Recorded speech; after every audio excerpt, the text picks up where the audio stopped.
What is good, WWE 2K fans? Welcome back to the channel. God bless. Thank you for giving me a piece of your time, and I promise to try my best to make it time well spent. WWE 2K23 introduced some new ways to tweak the gameplay in the form of gameplay sliders. In addition to being able to control things like AI logic, we're now also able to control things such as finisher strength and how much damage is done by each finisher in succession. At the base level of things, these are some pretty cool tweaks. The one drawback to this is that they encompass all finishers. And if we're keeping things in the realm of wrestling logic, then we know that all finishers are not created equal. There are some finishers that are far more protected than others and have a tendency to finish a match far more effectively. Think along the lines of the one-wing angel, the tombstone, and the end of days.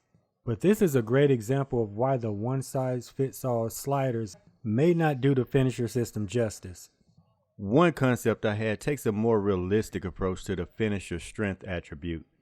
It involves assigning finishers a strength letter grade, with A being the strongest and F being the least strongest.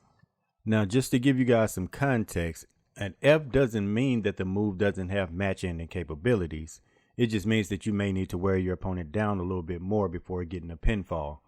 So to put things in perspective, being hit with an A strength finisher such as like a tombstone in a mid-match scenario would be far more significant than being hit with something like Santino's Cobra.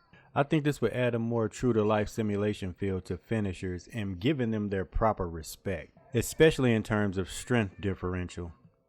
Now, I already know there's an obvious elephant in the room, especially when it comes to online and competitive play. What is stopping players from cheesing A-grade finishers? A simple solution would be scaling in terms of a trade-off of sorts. Lower grade finishers would be more accessible, meaning it would be easier to fill the meter and you would be able to use them more often.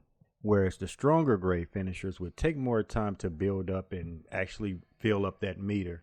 So they wouldn't be as readily available as the lower grade finishers, but they would more than make up for that with the stronger damage.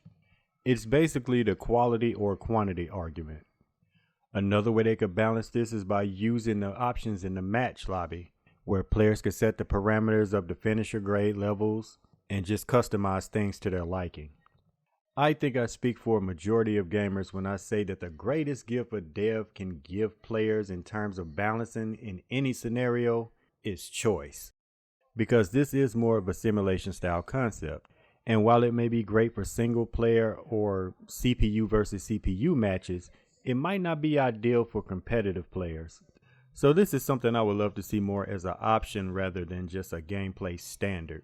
Maybe listed in the option as simulation. But if players still wanted to rock with the default option with the sliders, they could still have that choice to do so.